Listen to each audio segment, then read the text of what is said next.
পদ্ম 27/2/26 তারিখ আপনাদের মাধ্যমে গত 24/2/26 তারিখের উপজেলা বিএনপি কমিটি কর্তৃক সংবাদ সম্মেলনে আমি যে বক্তব্য দিয়েছিলাম তার প্রতিবাদে মিস্টার লাল এংলিয়ানা ক্ষুব্ধ হয়েছেন এবং তার প্রতিকার যে বক্তব্য বিভিন্ন সোশ্যাল মিডিয়াতে প্রকাশ করেছেন, যা আমার নজরে আসছে। সুতরাং আমি তার সঠিক তথ্য আপনাদের মাধ্যমে প্রকাশ করতে চাই এবং তার যে ভুল সিদ্ধান্ত নিয়েছে তার থেকে সরে আসার জন্য তাকে অনুরোধ করছি।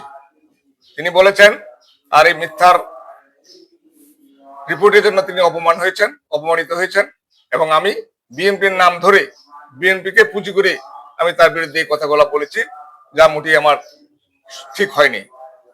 আসলে তিনি বুঝতে অসুবিধা হচ্ছে তার। তিনি বলেছেন উনি বিএনপির একজন উপদেষ্টা আর আমি হচ্ছে সভাপতি, তাকে অপমান করেছি।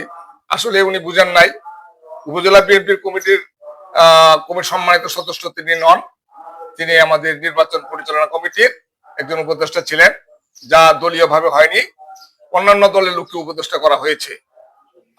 সুতরাং সেই হিসেবে তার যে দায়িত্ব ছিল তিনি সে দায়িত্ব পালন করেন নাই। বলতে চাই আমি সভাপতি উপদেষ্টা নির্বাচন কমিটির সভাপতি বিলাইছড়ি উপজেলার সকলকে হেডম্যান কারবারি এবং উপদেষ্টা এবং আমার দলের নেতা কর্মীদেরকে মিটিং এ ডেকেছিলাম কিভাবে নির্বাচন পরিচালনা করব, কিভাবে করলে আমাদের ভোটের সংখ্যা বাড়বে, সেই হিসেবে উপদেষ্টাদের পরামর্শ নিয়েছিলাম। অন্যান্য উপদেষ্টারা উপস্থিত ছিলেন, কিন্তু মিস্টার লাল এংলিয়ানা এর কোনো উপস্থিত হনই নাই। এমনকি মোবাইলে উনি দুঃখ প্রকাশ করেন নাই যে আমি আসতে পারবো না, তিনি এই ব্যাপারে কোনো সাড়া দেননি। তার মানে আমরা বুঝতে পেরেছি আমরা ভুলক্রমে তাকে উপদেষ্টা করেছি বা তার উপদেষ্টা কোনো কাজে লাগবে না। কেননা তিনি গত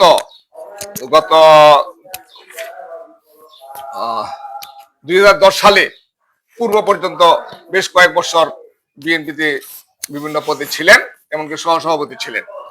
সভাপতি থেকে মিস্টার রবীন্দ্রলাল চাকমার সাথে 2010 সালে সভাপতি পদে প্রতিনিধিত্ব করেছিলেন।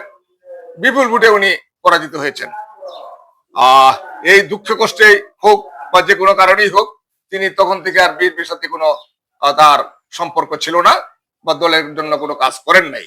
আমার মনে হয় যে এরপরে তিনি যা জানিছি উনি আওয়ামী লীগের সাথে নির্বাচন করেছেন বিভিন্ন সময়। 2008 সালেও জাতীয় সংসদ নির্বাচনে বাবু মনীষাপন দেওয়ান বিএনপির পক্ষে নির্বাচন করলেও তিনি তার পক্ষে কাজ করেন নাই। ওই সময় উনি দীপঙ্কর বাবু, আওয়ামী লীগের প্রার্থী দীপঙ্কর বাবুর সাথে নির্বাচন করেছেন এবং তাদেরকে পরবর্তী থেকে ওনাদের সাথে এই পর্যন্ত আসি বলে আমরা জানতাম। ইউপি নির্বাচনেও ঠিক এরকম তারই এলাকার বা তার আত্মীয়র মধ্যেই আমার দলীয় থানা কমিটির ভাইস চেয়ারম্যান বাবু নেইলাই পাঙ্কুয়াকে আমাদের মহাসচিব ইউনিয়ন পরিষদের চেয়ারম্যান পদে নির্বাচন করার জন্য মনোনয়ন পত্র দিয়ে তাকে আমরা নির্বাচনে দাঁড় করেছিলাম এবং পাঙ্কু ভারত থেকে তার থেকে যে অসম্মান করা হয়েছে এবং তাকে হেস্তরতা করা হয়েছে বাবু এংলিয়ানার মাধ্যমে এবং তাকে সে নির্বাচনের থেকে সরে যাওয়ার জন্য তাকে চাপ সৃষ্টি করেছিলেন তিনি। এতে বোঝা যায় যে তিনি আর বিএনপির কোনো আদর্শে লালিত নন। অথচ উনি একটা কথা প্রকাশ করেছেন যে আমাদের প্রয়াত নেতা জিয়াউর রহমান সাহেব তাদেরকে যে ভূমিটা দিয়েছেন গুড ল্যান্ড লিখে এবং ওই মৌজা সৃষ্টি করে দিয়েছেন এবং তাদের জায়গার সুযোগ সুবিধা দিয়েছিলেন, কিন্তু তিনি সেই কথাটা রক্ষা করতে পারেন না। তার জানা উচিত ছিল যে 120A 3 কোটি মৌজার তিনি বরাদ্দ পেয়েছেন। এই সুবাদে পাঙ্কুয়া সম্প্রদায় বেঁচে থাকার জন্য বিরাট একটা সুযোগও পেয়েছিলেন এবং এখন পর্যন্ত তার সুযোগ গ্রহণ করতেছেন। কিন্তু এই অবদানের স্বীকৃতি স্বরূপ আমি মনে করি আজীবন পর্যন্তই তার যদি বিএনপিতে থাকতো কোনো পদ উনি নাই পাইতো, কিন্তু এই স্বীকৃতি তার ধরে রাখা উচিত ছিল। কিন্তু লোভের বশবর্তী হয়ে উনার ক্ষমতার লোভে উনি আবার আওয়ামী লীগে যোগদান করে বিভিন্ন সময় আওয়ামী লীগের সাথে কাজকর্ম করে চলেছেন। বিগত 17 বছর পর্যন্ত ফ্যাসিস্টদের সাথে উনি কাজ করেছেন। কিন্তু 2008 সালেও নির্বাচনে উনি দীপঙ্কর বাবুর পক্ষে কাজ করেছেন। বলছি 2024 সালে গণ অভ্যুত্থানে ফ্যাসিস্ট আওয়ামী সরকার পতনের পর আবার সুযোগ বুঝে উনি আবার রাঙ্গামাটি গিয়ে বিএনপির লেবাস ধরে উনি একজন বিএনপির নতুন ভাবে সদস্য সংগ্রহ করেছেন, সদস্য পদ সংগ্রহ করেছেন। কিন্তু এখন পর্যন্ত সদস্য গ্রহণ পরেও এই নির্বাচনের প্রক্রিয়া চলছিল। তার বোঝা উচিত ছিল আমি যেহেতু নতুন ভাবে সদস্য হয়েছি, পূর্বে যাই করেছি সব ভুলে গিয়ে আমি নতুন ভাবে এই বিএনপি কে কিভাবে এই আগায় নিয়ে যাব, আমাদের সভাপতির সাথে বা কমিটির সাথে তার যোগাযোগ করা উচিত ছিল।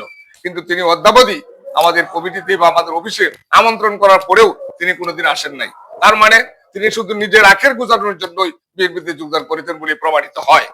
এবং ইতিমধ্যে দেখা গেছে যে সুযোগ বুঝে উনি জেলা পরিষদের একজন সদস্য হওয়ার প্রার্থী হয়েছেন বলে লোকমুখে শোনা যায়, এবং উনি দৌড়ধাপ পারতেছেন, বিভিন্ন জায়গায় যাচ্ছেন, বিভিন্ন তদবির করছেন।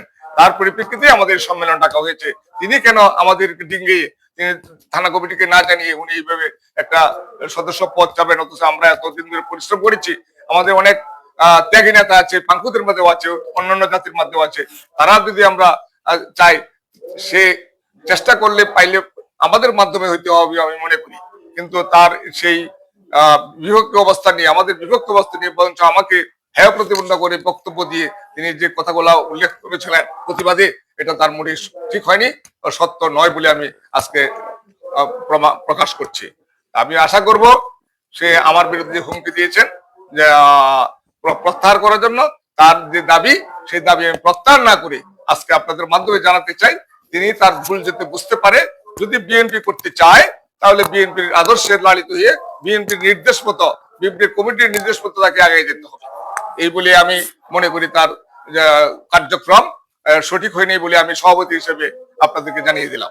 দেশবাসীকে বা এলাকার লোকজনকে জানিয়ে দিতে চাই যে আমাদের যদি এখান থেকে বিলাইছড়িতে যদি কোনো সদস্য নিতে হয়, যে ট্রাইব থেকে নেও, সেটা আমাদের যাতে মতামতের ভিত্তিতে নিলে আমাদের দলের মধ্যে কোনো বিশৃঙ্খলা হবে না, দলাদলি হবে না, দলকে কোনো বিভক্ত করা হবে না। যদি আমরা আশা করি আমরা বসলে আমরা সঠিক নেতৃত্ব দেওয়ার জন্য যিনি যোগ্য তাকে আমরা বাছাই করে মাননীয় মন্ত্রী মহোদয়ের কাছে প্রস্তাব পাঠাতে পারবো বলে আমি আশা করি। সুতরাং যারা চাইছে তারা চাইতেই পারে, কিন্তু আমার আশা করি মন্ত্রী মহোদয় আমাদের কাছে একটা প্রস্তাব দিবেন যে কাকে দিলে ভালো হয়, আমরা তার কথাই সেখানে প্রস্তাব উত্থাপন করলে আবার আমার দলের ভিতর কোনো বিশৃঙ্খলা হবে না, দলকে সুসংগঠিত করে আরো এগিয়ে নিয়ে যেতে পারবো বলে বিশ্বাস।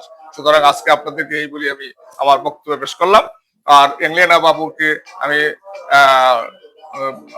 আর কিছু বলতে চাই না, অন্যান্য অনেক ব্যাপার স্যাপার আছে, উনি অনেক কথাই লিখেছেন, আমি সেগুলোর বক্তব্য আজকে তুলে ধরতে চাই না এখানে। ধন্যবাদ সবাইকে।